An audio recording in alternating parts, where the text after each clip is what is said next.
Salut à tous et bienvenue sur la chaîne de la Wax Room pour une nouvelle vidéo, la première de 2025. Et ouais, ça fait un petit moment que je suis pas retourné sur YouTube.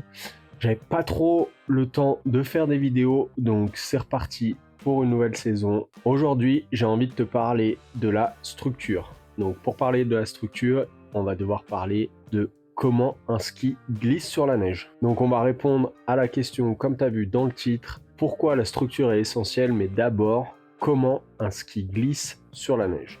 Donc tu te poses la question pourquoi certains skis glissent mieux que d'autres ou pourquoi certains snowboards glissent mieux que d'autres. C'est très simple, c'est suivant la structure que tu as sous ta semelle. Donc faut savoir qu'on ne glisse pas totalement sur la neige. Quand un ski glisse sur la neige, il exerce une pression sur la neige. Cette friction entre la semelle et les cristaux de neige vont réchauffer et faire une fine pellicule d'eau entre la semelle et les cristaux de neige. Et c'est sur ça que tu vas glisser. Mais il faut savoir que cette pellicule d'eau peut être un problème, suivant les types de neige. Si la neige est froide et sèche, on va pas avoir beaucoup d'humidité dans la neige, et du coup, ton ski va un peu plus accrocher. Vu qu'il y a moins d'humidité dans la neige, donc moins d'effet de friction, donc moins d'eau sous cette semelle. Et à contrario, une neige de printemps avec beaucoup d'eau à l'intérieur, si il y a beaucoup d'eau et que ton ski n'arrive pas à évacuer cette eau, eh ben, tu es collé, ce qu'on appelle l'effet succion. Et pour contrer à cet effet-là, donc beaucoup trop d'eau ou pas assez d'eau, et c'est ici qu'intervient le travail de la structure de ton ski ou de ton snowboard. Mais tu vas me dire, la structure d'un ski ou d'un snowboard, c'est quoi et à quoi ça sert en fait au final? C'est très simple, la structure, c'est un ensemble de micro-sillons gravés dans la semelle à l'aide d'une pierre rotative et d'une machine spéciale. Et pourquoi c'est important d'avoir une bonne structure sous tes skis? Je t'explique ça tout de suite. Les rainures que tu vas créer avec la pierre rotative et la machine et la structureuse va venir dessiner ta structure suivant ce que tu as choisi et suivant le type de neige que tu vas rencontrer. Ces rainures, en fait, elles servent à canaliser l'eau sous ton ski.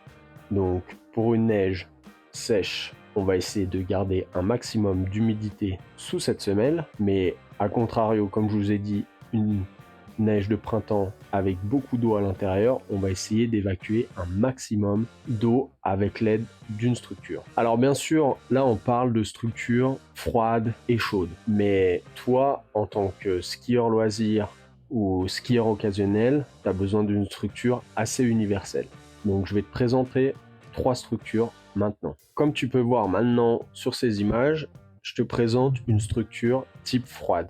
Donc pour la structure froide, comme tu vois ici, tu as des micro-rainures qui sont relativement dans l'axe, parallèles à la planche, ou légèrement décalées jusqu'à 6-7 degrés d'angle, mais c'est très très fin et très linéaire par rapport à ce qu'on va voir à la suite. Donc on passe à une structure intermédiaire sur ce ski Rossignol. Donc tu peux voir un ski qui est très bien préparé avec 2-3 micro-rayures, mais c'est pas super grave. Mais ce qu'on va remarquer, c'est que la structure, elle est à 45 degrés par rapport au sens de la glisse, un peu plus large que la fine. Donc on est sur une structure très intermédiaire. Avec une structure comme ça, tu peux passer un hiver tranquille. Tu peux faire du début de saison jusqu'à la fin de saison. Ça ira très très bien si tu es un skieur occasionnel. Comme tu peux voir, ça commence déjà à changer et qui a rien à voir avec la structure pour les neiges froides. Et maintenant, je te présente une structure pour les neiges de printemps, pour les neiges avec beaucoup d'humidité à l'intérieur.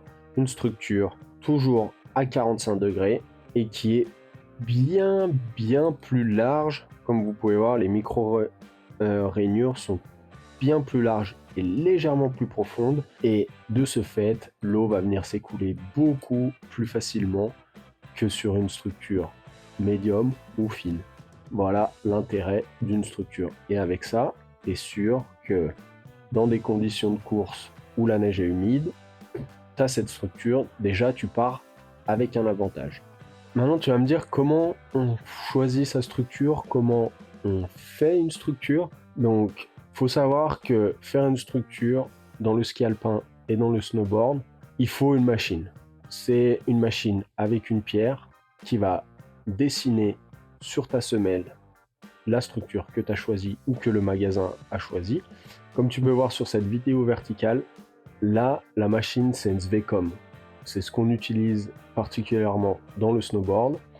Et cette machine est très très précise. Donc comme je vous ai dit sur les plans d'avant, on peut choisir l'angle de la structure, la profondeur de la structure, le sillon. Moi j'aime bien avoir des sillons que on va dire entre 30 et 45 degrés en diagonale de la planche, mais tu peux avoir en sapin, tu peux avoir en arc de cercle. Tu as beaucoup de structures et à toi de choisir ce qui te plaît le mieux ou à voir ce que le shop aussi te propose comme structure. Je rappelle aussi que après une structure, on va avoir des microfibres de Pitex qui va ressortir de cette structure. Donc n'hésitez pas à nettoyer votre semelle tout de suite après la structure. Ça va enlever ces micro-particules de Pitex.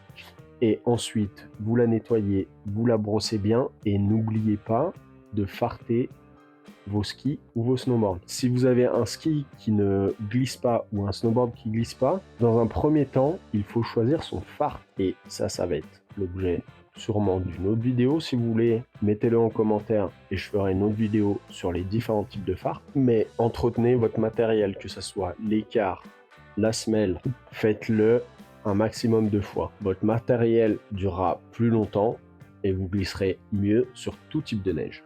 Donc voilà, maintenant tu es au courant de comment fonctionne une structure et à quoi ça sert. Donc une structure sert à évacuer l'eau quand il y a une neige très humide, à en garder un peu plus quand la neige est très sèche. Mais ce que je te conseille en tant que skieur, loisir occasionnel, moniteur de ski ou professionnel de la montagne, c'est de faire une structure intermédiaire.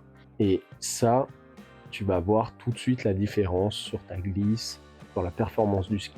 Donc, n'hésite pas à te rapprocher de ton shop et demander une structure. Il y en a, ils le font, il y en a, ils le font pas. Il y en a, ils le font bien, il y en a, ils le font pas bien. Donc, renseignez-vous, parlez autour de vous et vous trouverez le shop qu'il vous faut. Voilà, donc la vidéo se termine là pour aujourd'hui. N'hésitez pas à liker, partager cette vidéo, à vous abonner. Encore merci parce que ça fait 2 mois, 3 mois que je suis pas du tout actif sur YouTube et j'ai pris un maximum d'abonnés quand je n'étais pas actif. Donc merci à tous ceux qui se sont abonnés durant cette période un peu creuse. On va essayer de pallier à ça et de faire des vidéos un peu plus souvent, un peu plus techniques. Dites-moi en commentaire ce que vous aimeriez avoir comme contenu sur la préparation, sur le matériel. Dites-moi tout ce que vous avez envie de voir sur cette chaîne YouTube et j'essaierai un maximum de répondre à vos questions ou de répondre à vos envies en vidéo. N'oubliez pas le shop La Wax Room sur Instagram. N'hésitez pas à me contacter si vous avez besoin de matériel,